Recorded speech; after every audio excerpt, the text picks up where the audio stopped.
Welcome, everyone. Ready to dive deep into Homotopy type theory? We're cracking open Homotopy type theory, Univalent Foundations of Mathematics. And you know, it's great. It's free. Head to homotopytypetheory.org. Yeah, it's a mouthful.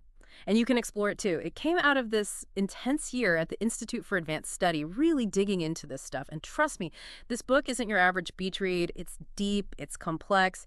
It might just change how we think about math, like at its core. Absolutely. What makes it so fascinating is how it challenges that traditional set theory. Yeah. This book presents a powerful alternative, blending computer science and abstract math in a really cool way. Let's break that down a bit. We're used to sets, right? Like collections of things. The type theory, it's like pickier. Exactly. Set theory cares about if something's in the club or not. Type theory wants to know what IS this thing. Like, specifically, imagine knowing a bag has stuff in it versus knowing it's got 2 apples and a banana. That's the difference. That structure, those types, totally change how we work with the objects themselves. It's kind of refreshing, actually. And that structure is gold. It's a big reason why type theory is blowing up in computer science program verification, for example. Huge. Building complex software, you crave certainty, right?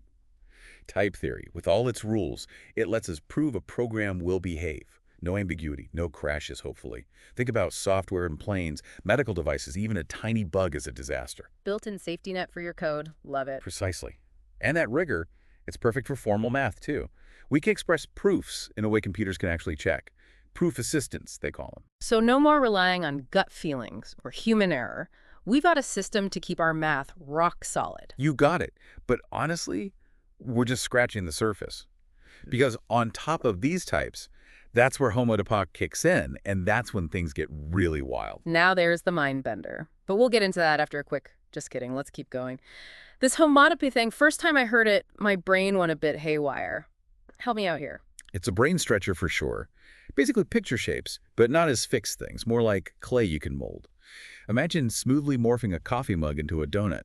No cuts, no breaks, just a continuous change. So even though they look different, that transformation makes them equivalent in Homotopy. Okay, but we're talking about types, right? Not Plato math class. How does this connect? You're spot on. In Homotopy type theory, we apply this to the types themselves. Instead of, are these equal, we ask, is there a path, a homotopy, between them? Can we smoothly transform one into the other within our system? So not just whether they're the same, but if there's a route, a connection, okay, that's starting to click. And this is where it gets super interesting. This shift from just equality to homotopy, it changes everything. How we see identity in math is totally different. Identity, like proving A equals A, isn't that a bit, well, obvious? That's what we're used to. But in homotopy type theory, we've got identity types. Right. Instead of just saying 2 things are equal, these let us explore the proof of that equality, the path that links them together. Less about stating the obvious, more about showing your work, like in school. Exactly. Imagine knowing a cake recipe works versus actually baking it yourself.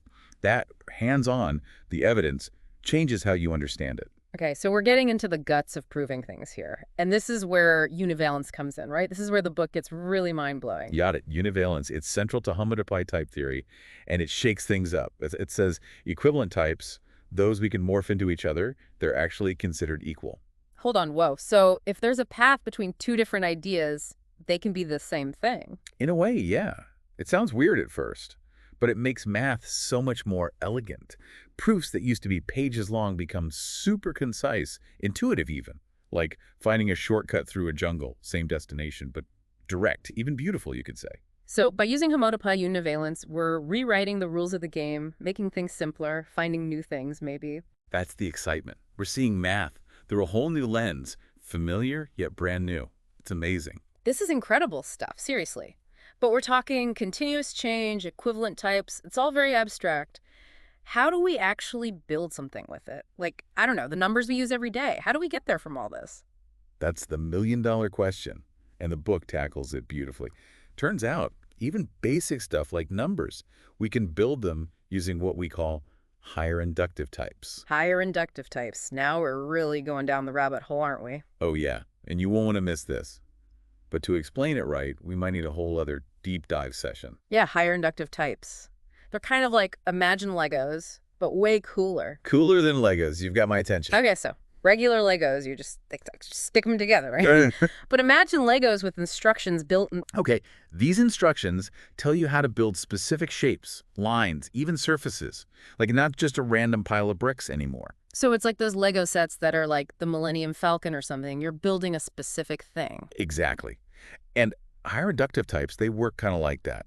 They let us define objects in math, not as just points, but as shapes, with all these properties, connections, baked right in. So instead of just saying, here's a circle, it's like, here's how to build a circle step by step with these special Legos. You got it. It's like, think about a circle. A circle, yeah, I think I can picture that. In this system, we can actually represent it as a higher inductive type. Yeah. We're not just saying it's a bunch of points that are all the same distance from the center. No, we're defining it as a shape. A loop. So we're like building the circle from the ground up, but using its actual properties as the building blocks. Yeah, we're encoding its essence directly into how we define it. And the cool part is, this isn't limited to just, simple shapes. Let me guess, we can build that donut too. The torus. Of course.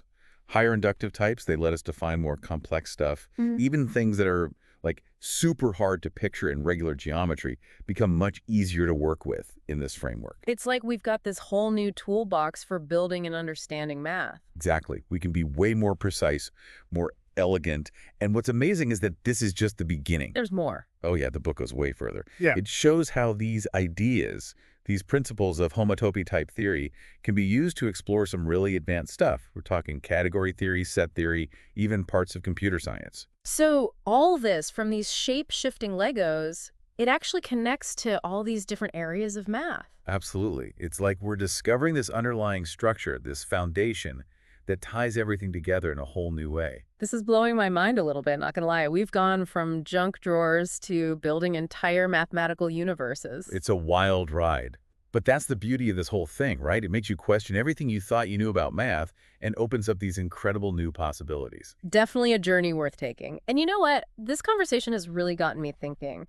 The book mentions how this new approach with the types and the homotopy and all that, it could actually bridge the gap between different schools of thought in math. Right, like classical logic versus constructive logic. Exactly. It's like, what if this is the key to bringing those two sides together? What kind of amazing discoveries could we make if we could combine those perspectives? That's something I'm going to be pondering for a while. And for our listeners, if you're as intrigued by all this as I am, I highly recommend checking out Homotopy Type Theory, Univalent Foundations of Mathematics.